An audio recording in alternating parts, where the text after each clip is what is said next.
नमस्कार. आज आपण बोलणार आहोत एका अशा टेक्नॉलॉजीबद्दल जी आपलं जग, आपलं आयुष्य सगळ्यांच्या सगळं बदलून टाकतेय.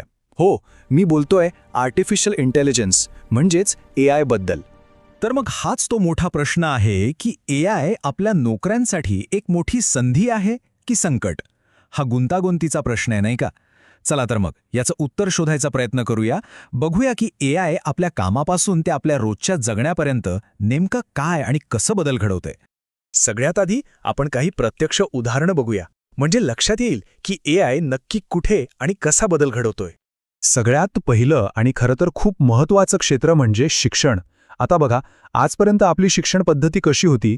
एकाच मापात सगळ्यांना बसवायचं. पण AI मुळे ना हे चित्र आता पूर्णपणे बदलणार आहे. याचा अर्थ काय तर विचार करा, प्रत्येक विद्यार्थ्याला जणू काही त्याचा स्वतःचा एक पर्सनल ट्यूटरच मिळेल, जो त्याच्या शिकण्याच्या वेगाप्रमाणे त्याला शिकवेल. आणि मग शिक्षकाची भूमिका काय असेल तर तो फक्त माहिती देणार नाही, तर मुलांना विचार करायला शिकवेल. सगळ्यात महत्त्वाचं, आता भर कागदी पदव्यांवर नसेल तर कोणी खरंच काय करू शकतो, म्हणजे त्याच्या कौशल्यांवर असेल. आता वळूया आरोग्य सेवेकडे. आणि इथे तर AI अक्षरशः कमाल करतंय. आणि हो, हे बदल खूपच सकारात्मक आहेत. जरा विचार करा, आजार झाल्यावर डॉक्टरकडे धावण्यापेक्षा आजार होण्याआधीच त्याची कल्पना आली तर हे आता शक्य आहे.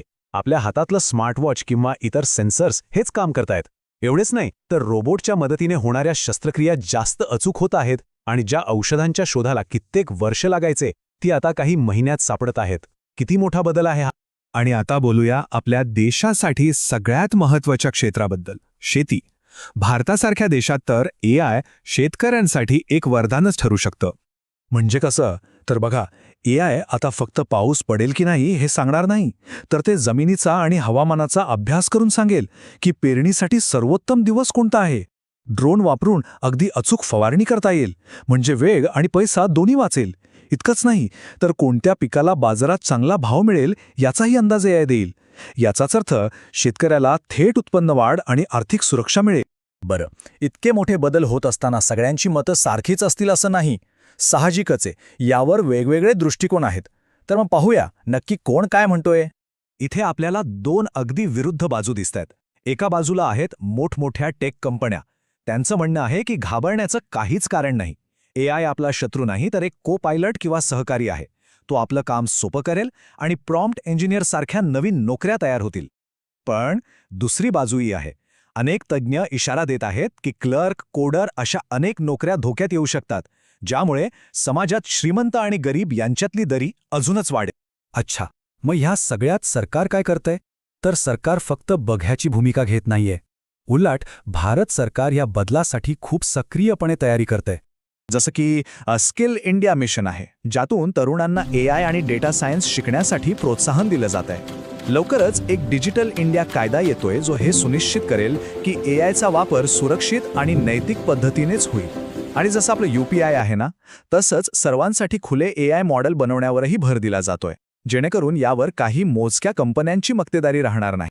आणि आता एक अशी कल्पना जी कदाचित थोडी धाडसी वाटेल, युनिव्हर्सल बेसिक इन्कम म्हणजेच UBI. याचा अर्थ काय? तर कल्पना करा की AI मुळे जर मोठ्या प्रमाणात नोकऱ्या गेल्या तर सरकार प्रत्येक नागरिकाला जगण्यासाठी दर महिन्याला एक ठराविक रक्कम देईल.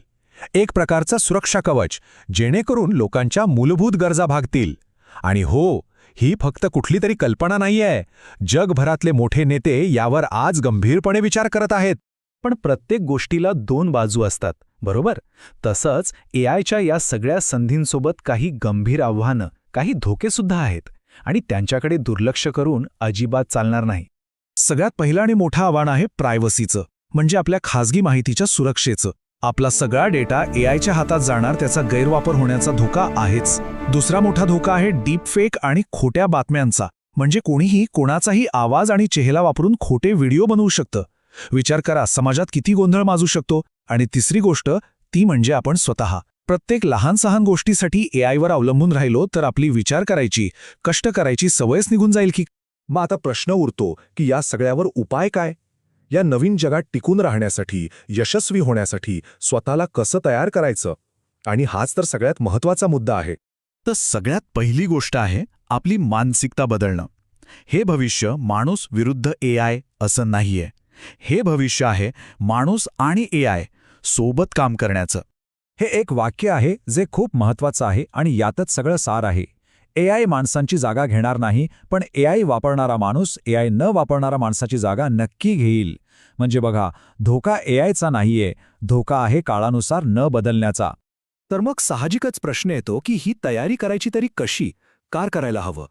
यासाठी 3 सोप्या पायऱ्या आहेत. पहिली पायरी, सतत नवीन काहीतरी शिकत राहा.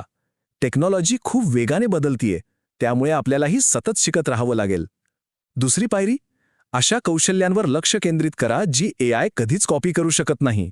जसं की तुमची कल्पनाशक्ती, नेतृत्व गुण, इतरांच्या भावना समजून घेणं. आणि तिसरी आणि सगळ्यात महत्त्वाची पायरी, AIला एक सहकारी, एक मदतनीस म्हणून बघा. त्याचा वापर आपली क्षमता वाढवण्यासाठी कसा करता येईल हे शिका. एक गोष्ट लक्षात घ्यायला हवी, भविष्य हे असं काही नाहीये जे आपल्यावर लादलं जाईल. उलट आपण आज जे निर्णय घेऊ त्यातूनच ते घडणार आहे. त्यामुळे खरा प्रश्न हा नाहीये की AI आपलं भविष्य घडवेल की नाही. खरा प्रश्न हा आहे की त्या भविष्याचा एक महत्त्वाचा भाग बनण्यासाठी आपण तयार आहोत का.